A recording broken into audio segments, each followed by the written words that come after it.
тому бою ми взяли 4 військовослужбовців, якщо я не ошибаюсь, 4-ї Кантеміровської дивізії. Це якраз були самі перші полонені.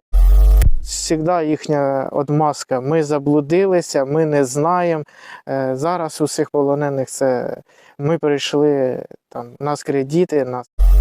Моя рота вистояла 5 місяців. 5 місяців запеклих боїв. На щиту роти 10 знищених танків і 2 БМП. Передають по радіостанції, все там нас 200, да, там, такий-то такий 200. Потім бах, 200 вернувся на позицію. Як вернув? Та все, ось, очунявся, вмився і все, вернувся. І такого було не раз. Ми вже думали, боєць все, а він возвращається.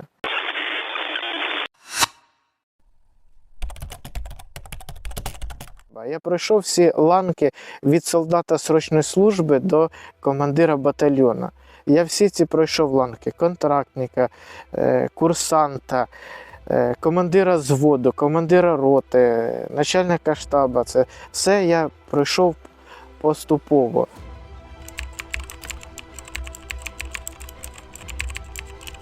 Я служив на контракті в 107-му реактивному полку.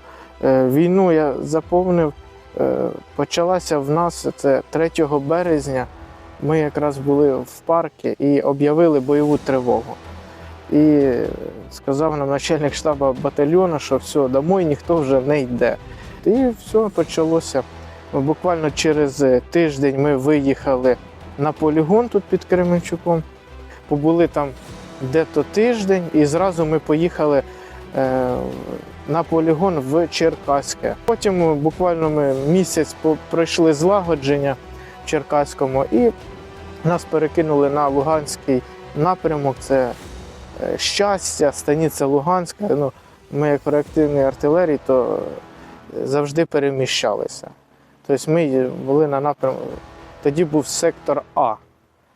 Ну, так я був до 15-го року. В 15-му році, я казав, що поступив в Академію сухопутних військ. Да, в 14-му році ми вже поняли, що це вже не якась там антитерористична операція, це вже повномасштабна війна, де є загиблі, де є біль, де є втрати. На момент вторгнення я був командиром 2-ї механізованої роти 1-го механізованого батальйону 93-ї бригади «Холодний Яр». За день до війни ми почали вже грузитися на ешелон на меліоративному. І десь часа в 6 ранку мені подзвонили з дому, кажуть, війна розпочалася. Я думаю, та яка війна, ми зараз стоїмо в Охтирці на железнодорожній платформі, а нас довгий час не могли перезмінку зробити, поїзда розгружати. У нас вже були визначені рубежі, на які ми повинні були заходити. Тут якраз визиває командир батальйону, що ми на перший рубіж не вспіваємо, ми будемо на другий. Я тільки відійшов від нього, зразу кричить: на другий рубіж. Ми не співаємо вже й на другий, бо в нас ще наша техніка, всі БМП, вся наша техніка ще на платформах. Поки я опять відходжу, це вже другий раз, на третій раз вже командир батальйону кричить, що вже противник в самому місті. І тим часом вже по паралельній вулиці на железнодорожньому вокзалі вже йшла перша колона русських. Почали розгружатися, прямо з платформ скидувати техніку, садили піхоту свою і по визначених рубежах почали рух. Не доїхавши до Охтирки, є стадіон «Нефтяник». Возле «Нефтяника» в мене відстало 2 БМП мого 3-го взводу. Ми якраз зупинилися, дивлюсь, під'їхали 2 краза, ну, в них вся розкраска йшла вапном пофарбована, іменно, ну, не наша розкраска. Я дивлюся, що то не те. І дивлюсь, номера РУС.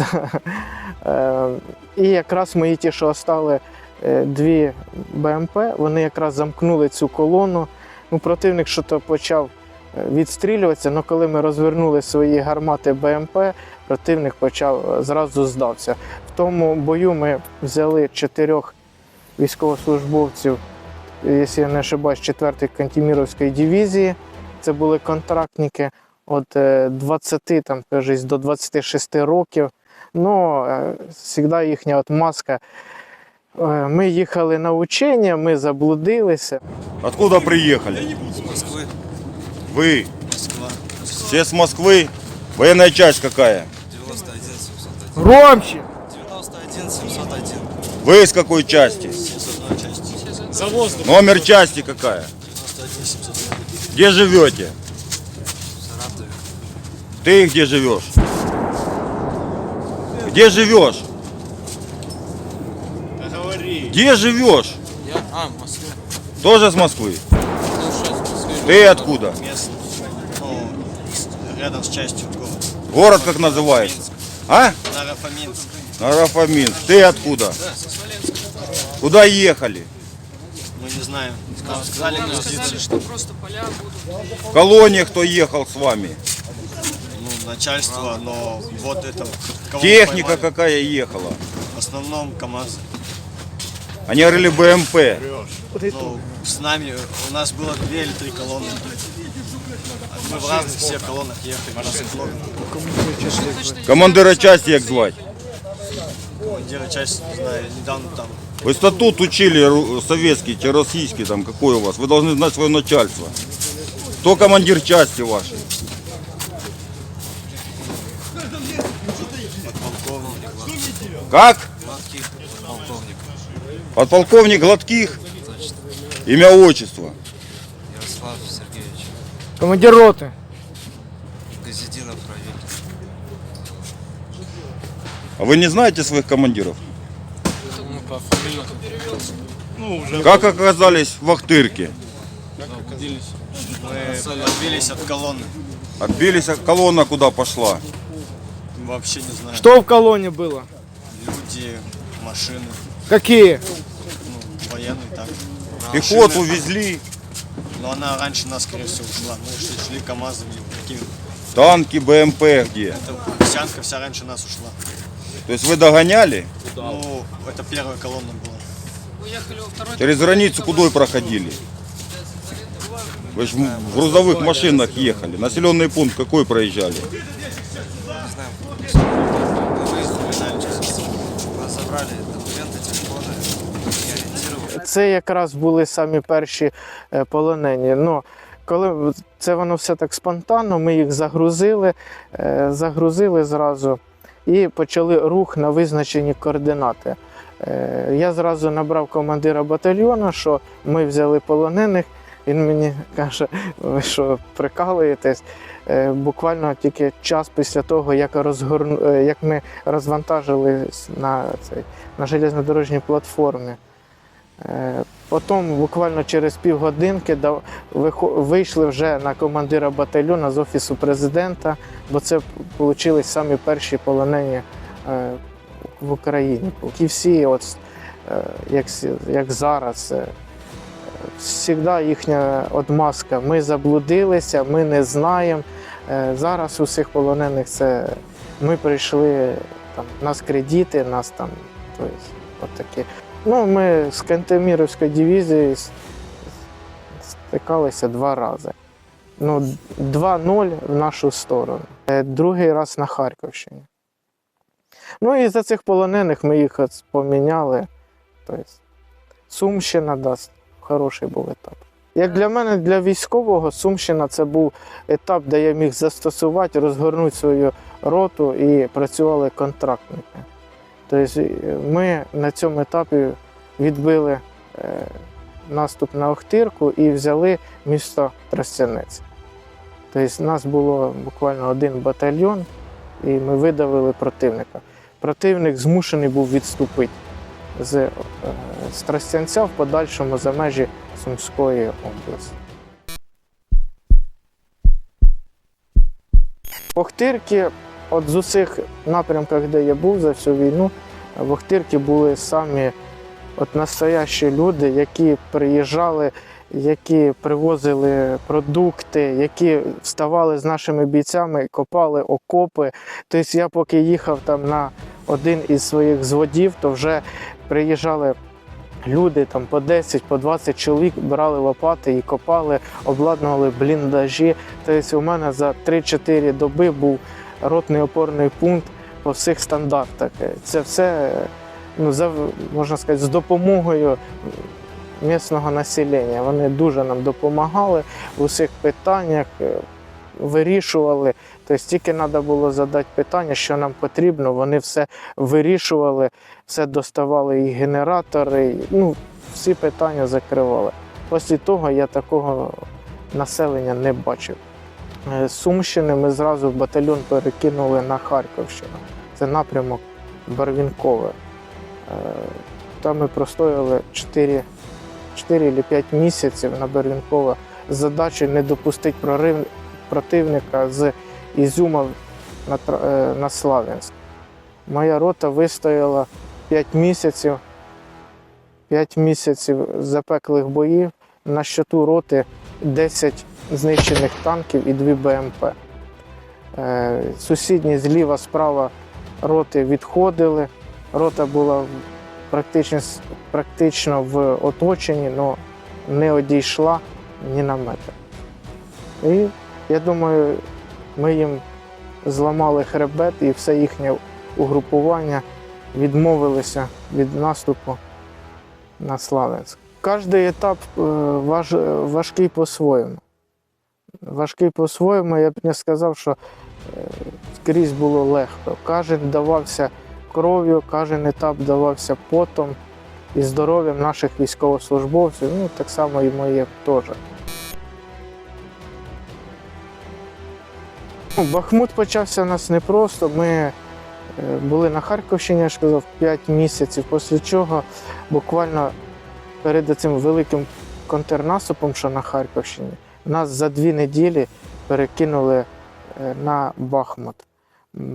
Я наскільки розумію, в Бахмуті ті, що були бригади, вони почали просідати і нашу бригаду перекинули туди. Ну, перший етап Бахмута – це із серпня по грудень 22-го. Нас стояли, ще був кістяк наших контрактників, плюс мотивованих, мобілізованих, але на тому напрямку ще йшли іменно вагнера. Не зеки, а їхні бивші військові, вагнера професійні. Ну, другий етап – це вже просто закидання м'яса зі сторони вагнера. Тобто, щоб взяти позицію, вони могли витратити кучу БК, кучу артилерії і кучу штурмової своєї піхоти, незважаючи на ціну і втрат цих позицій. Ми собі цього не можемо дозволити. Не можемо і не будемо це дозволяти. У противника було дуже багато піхоти. Вплоть до того, що одна штурмова група просто виманювала на себе, щоб піхота витрачала своє БК, а вже яку розбили, ну, заходила інша піхота противника і просто заходила в окопи, де вже в наших не було ні БК, ні сил. Що за мою службу мені так везе в своїй житті, що завжди самі такі гарячі напрямки попадалися нам і моїм підрозділам, ну і мені так само. Навіть і зараз я б не сказав, що зараз легкий напрямок.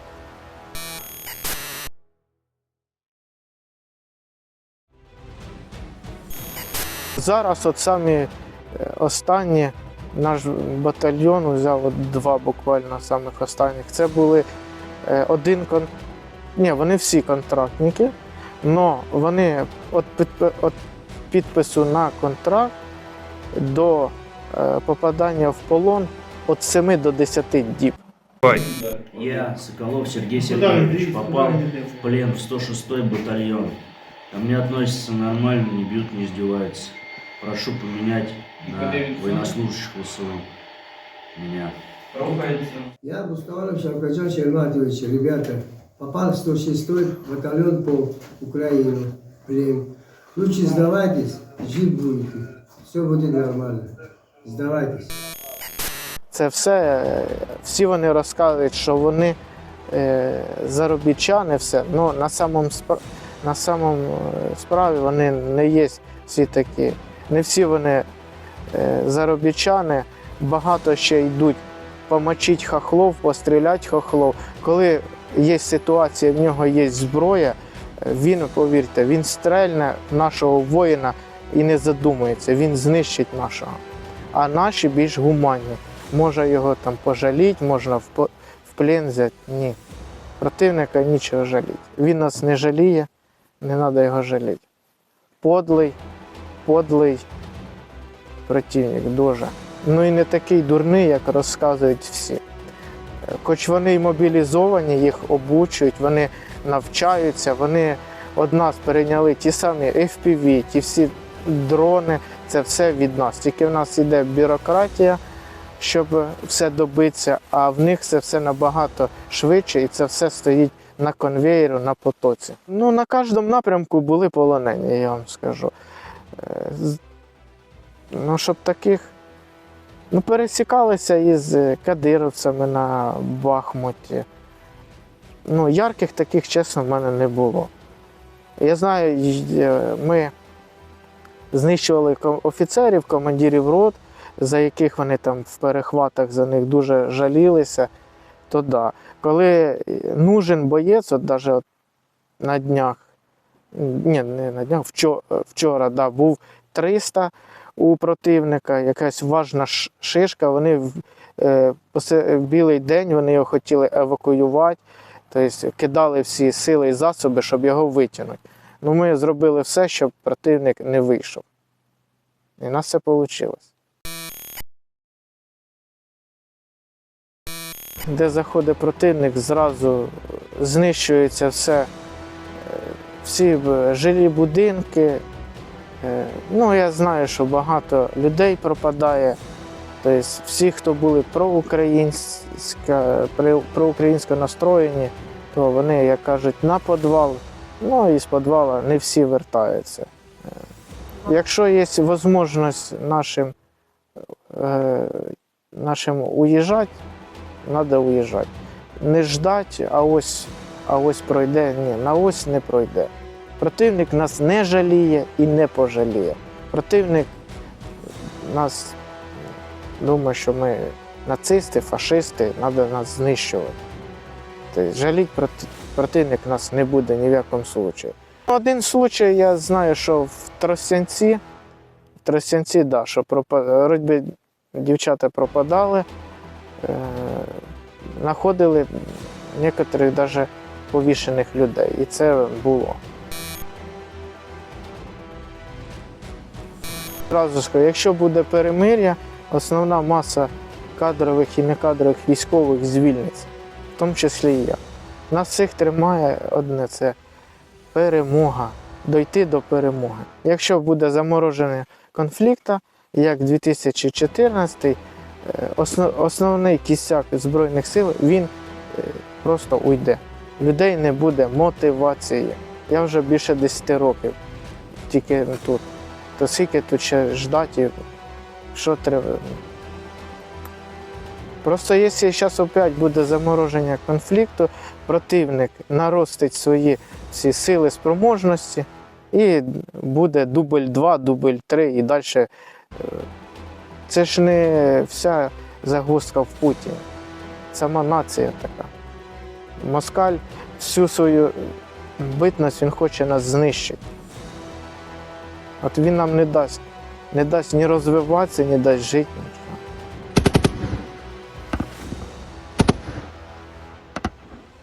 У мене напрямок нашого батальйону – це Харківська область.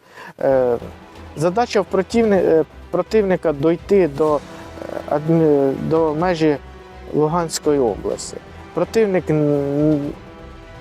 кидає всю свою піхоту, не жаліє її. У нас таких ресурсів немає.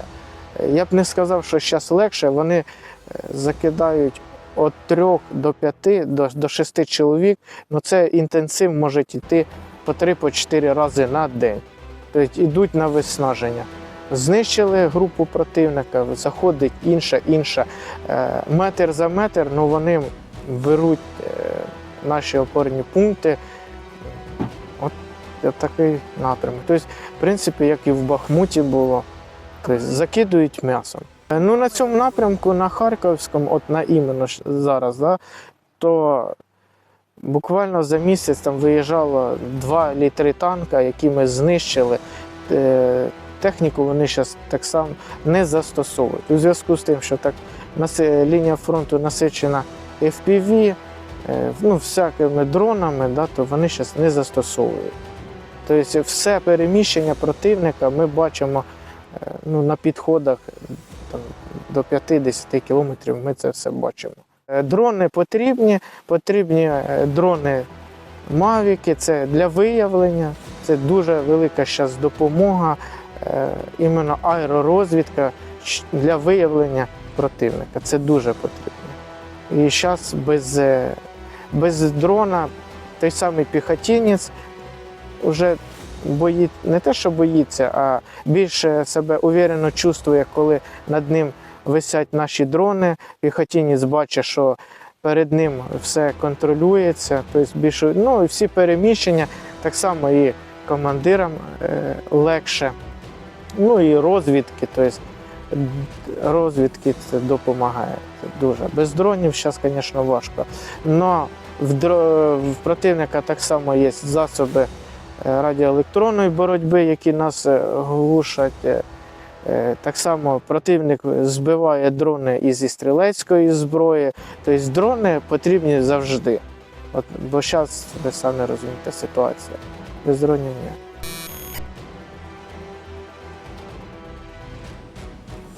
Так, це було поранення на Харківщині. Нас накрили градом. У нас тоді 4 чоловіка зразу попало. Ну, дякую Богу, що все так вийшло. Що мене не бросили, мої хлопці, мої підлеглі зразу надали мені допомогу, закинули мене в БМП на евакуацію і далі мене по етапах евакуації. Почав нормально вже так через тиждень, вже нормально так почав вже соображати. Да, мені писав мій командир батальйону, він, Олександр Сергійович, він такий завжди допомагав і підтримував нас. Він просто написав, в тебе є 2 варіанти. Або ти виздоровієш і все буде добре, далі служити, або ти останешся овочем. Ну, я так подумав, мабуть, я овочем не хочу бути, і я тут. Ну, якось так. Я буквально місяць після цього побув на лікуванні в шпиталі, потім поїхав в відпустку і почалося вже рішати, що зі мною робити. На той момент я був командиром роти. Ну, коли я приїхав, мені треба було пройти ВЛК, і мені врач сказав, що твоя служба може закінчитися, що тебе списують повністю. І тоді для мене був самий такий переломний момент. І я аж трохи розтірявся, думаю, як? Що моя вся служба військова, вся моя служба тут в Збройних силах, і зараз треба це все закінчувати. Ну, я не міг повірити в це. Ну, потім прийшли результати, все нормально. Все нормально, і я продовжив службу. Но був на грані, що повинні мене були списати. Слава Богу, ні, я продовжую службу. Суспільство поділилося на 2 табори. Один табор, який віддає своє життя та здоров'я за нашу перемогу і працює на перемогу. Це і ті самі військові, ті самі волонтери, небайдужі люди. І другий табор – це люди, яких а ось мене, а це буде не зі мною, а моїх туди сім'ю не посилали, яким байдуже на війну. Ні, війна коснулася кожного, в кожну сім'ю прийшло горе, в кожне місто прилітають ракети, бомби. Так щоб виграти нам цю війну, треба об'єднатись і йти до спільної перемоги. Одна армія не виграє цю війну. На даний момент в батальйонах, ну і навіть в моєму батальйоні, потрібні всі. Да? Це ті самі літуни, можна так сказати, це оператори БПЛА різних видів, ті самі FPV, ті самі мавіки, великі птічки, да? Там кажани, вампіри, джавелінщики, артилеристи, навіть ремонтники, да, ну, технічне забезпечення, матеріальне забезпечення. Війна складається не тільки з веденням бойових дій. Ти можеш, наприклад, на зводно-опорному пункті на позиції боєць може вести бойові дії буквально 40 хвилин, а решта це все йде рутина. Да? Піхотинець копає, артилеріст прикриває, там, забезпечує боєприпасами, доставляємо продовольче забезпечення, ну, продукти, воду, це все йде рутина. Так само, щоб забезпечити підрозділи для життєдіяльності, це велика пророблена робота. Від підвозу БК до їжі, до приготування їжі, води, палива. Тобто, треба всі, професії всі нужні. Якщо приходять нові військовослужбовці в батальйон, обов'язково ми доповнительно проходимо з ними злагодження. Ми їх беремо на полігоні і в составі підрозділу вони ще, тобто у нас, наприклад, рота, з ротою приходять, ну, в кожний, що підрозділ вони приходять, проходять ще злагодження. Ніхто не посилає їх зразу на штурми, як люблять нас сказати, в штурмові дії, все, там прийшло там 10 чоловік, все, в атаку, в штурми. Ні. Нам це не потрібно, того що якщо і образно й будуть ці штурмові дії, це буде розбавлений колектив, будуть офіцери, будуть сержанти більш опитні, які будуть вести ті самі групи, все. Ніхто, ну, ми не заінтересовані в тому, що завести образно 10 чоловік на позицію, кинуть їх і все. Ну, такого не буває і не буде. Ну як, є чорний юмор, можна його не показувати. Це знаєте, як передають по радіостанції, все, там нас 200, да, там, такий-то такий 200, потім бах, 200 вернувся на позицію. Як вернув? Та все, ось, очунявся, вмився і все, вернувся. І такого було не раз. Ми вже думали, боєць, все, а він возвращається. Ну, такі були случаї неодноразово, що ми думали, що вже боєць він загинув, а він, ну, бува, там його оглушило від артилерії, а він, ні, все нормально, було такі случаї. Можу розказати про свого підлеглого офіцера, який посмертно Герой України. У мене так сложилося, що коли я був командиром роти, в мене мої командири зводів мають, каже, ордена за Богдана Хмельницького мають, і командир другого зводу Скворцов Владислав, він посмертно Герой України. З позивним Скворець. Це дійсно був командир на своєму місці, це дійсно лідер підрозділу. Я пам'ятаю в Тростянці, коли ми заходили в Тростянець, перший робили ми, як так сказати, спробу, то Владислава звод був на лівому флангі, то він на мене обідався, що я його перший раз не взяв, його звод.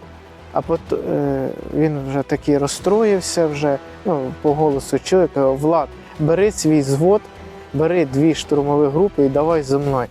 Він прилетів буквально за 15 хвилин на такому знаєте, от на крилях щастя, що його звод і він включно пішли на наступ. Владислав виконував обов'язки командира роти, коли я попав в госпіталь на Харківщині. Ну, і він буквально після мого поранення через 2 неділі загинув. Особовий склад зараз різношорстний, від 18 до 60 років.